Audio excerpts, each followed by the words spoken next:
Welcome everyone to what might be the most exciting section of the entire chapter. Now you might say, complex eigenvalues, how exciting can they be? And you might be pretty terrified because complex numbers are not talked about that often, and they seem pretty abstract, they seem pretty weird. But I have a lot of good news for you, actually. There's no real bad news of this section. The only bad news is it's long, but we're going to split it up into two pieces anyway. So no real bad news here. Let's get into the good news. So we're going to put this in context of it's going to look scary, but then once we go through enough videos, it's going to stop being scary. Because if you remember, if we had a linear system, maybe we had a linear system, dy dt was equal to a times y, then we could find, right, we were looking for eigenvalues, because if we had eigenvalues, we could find eigenvectors, which would lead to the general solution. And we had really nice things if these eigenvalues were distinct and real. There's two eigenvalues because we're looking at 2x2 systems right now, planar systems. If we had 3x3 systems, how many eigenvalues do you think there would be? And then so on. Okay, so again, in the previous, we said if these are distinct and real, we can say things, right? For example, if they're both negative, then we have two straight line solutions, and they're both getting sucked into the equilibrium. We have a sink. If they're both positive, right, we had a source. If they're opposite signs, we had a saddle point, and we could approach or leave 0, 0 from these different straight line solutions, and those straight line solutions would come from the eigenvectors, right? So we would plot like two eigenvectors, or two lines across which the eigenvectors form, right? And then we'd have arrows going, you know, depending on the value of lambda. We could draw a phase portrait. We were so powerful when our eigenvalues were distinct and real. We could do everything by hand, and we could even do a phase portrait by hand. Well, we said things are going to get a little bit more complicated if they're complex. We said things are going to get a little bit weirder if they're repeated real. And then something else is also going to happen when they're 0, which we'll also talk about in 3.5, the section after this. So this is the section for what happens if these are complex. Because again, if these are distinct and real, that was 3.2 and 3.3. That was pretty nice situations.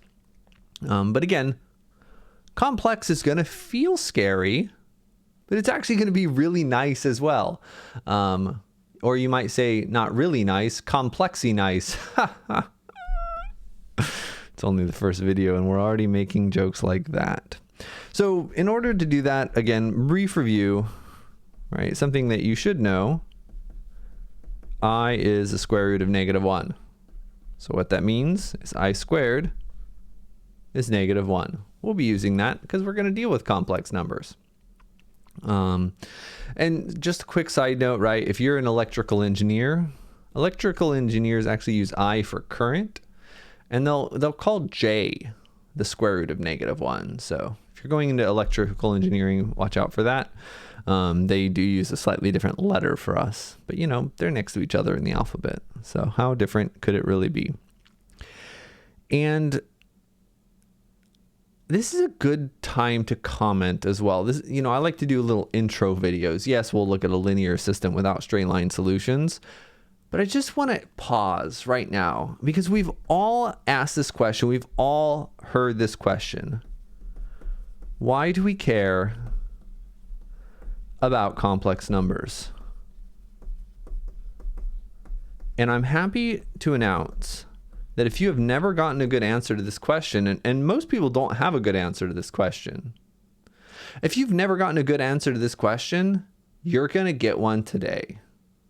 All right. And that's really fun for me. It's really fun for me to give a good answer to this very, very common question. Now, it's probably been many years since you were introduced, so the answer is maybe a bit delayed. But we are going to do some extremely powerful things with complex numbers, with some extremely powerful formulas, with some mind-blowing, I kid you not, mind-blowing. There's millions of videos on this one topic that we're going to cover that people are just like, so lots of cool resources for you to look at for this section if you want to unpack more of what we're doing here. Okay, so I'm very excited. There's cool stuff, but let's take it slow, one video at a time. Let's look at a linear system without straight line solutions. And hope you like this system, because we're going to be looking at it for the next 4 videos, basically.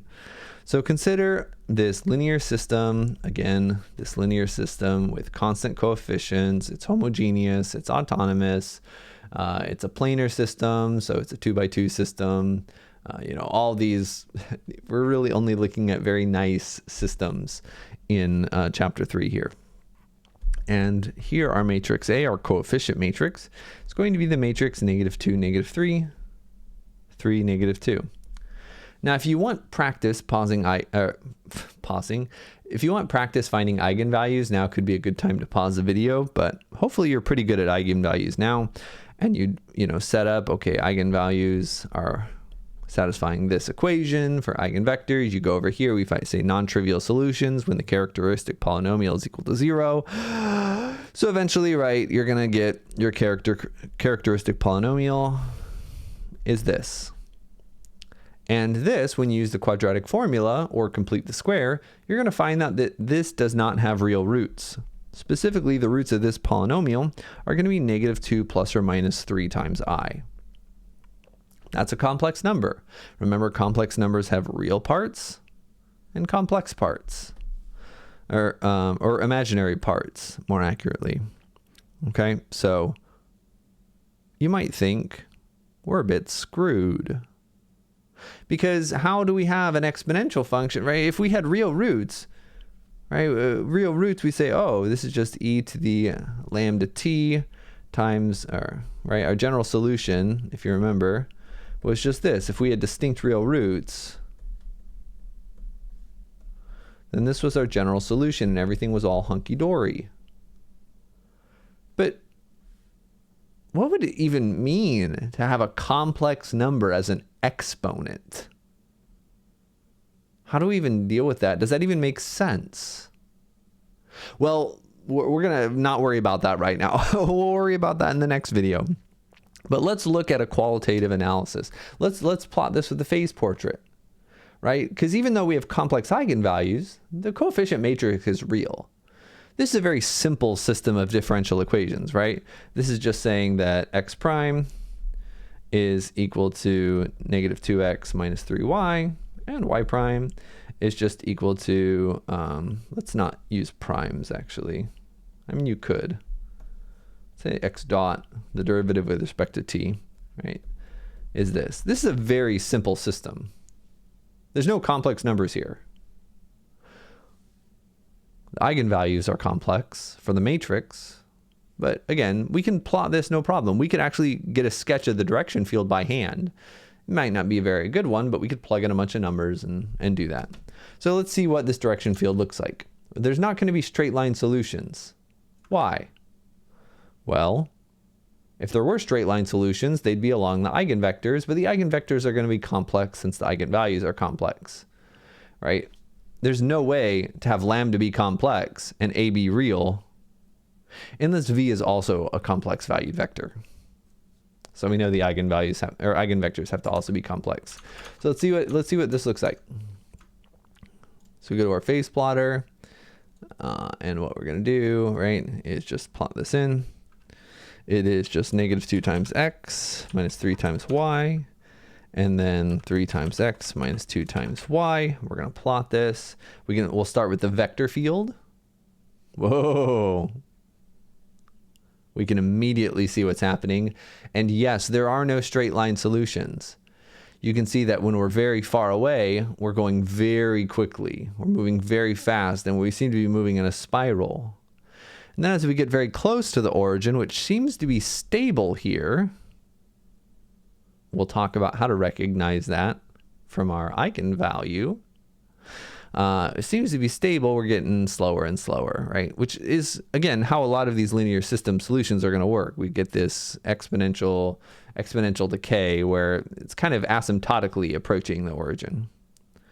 But again, if we want to look at our direction field has the arrows the same length. Again, we can also see there are no straight line solutions. And we look at different solutions. Ooh, that's cool. All these different initial conditions are all spiraling towards the origin. That's actually pretty pretty. I like that. I like looking at that. Doesn't that look nice? All right. So we're in a bit of an interesting situation, right? We found eigenvalues, but they're complex. So we're not sure whether we can even do this or what that would mean. There's no straight line solution. So how are we going to plot, the phase portrait? We're going to answer all of those questions in this section. And again, there's good news. Even though complex numbers might look scary, we're going to have some really nice results. So stay tuned for the good news and enjoy. You're really in for a good time. This is a very cool section.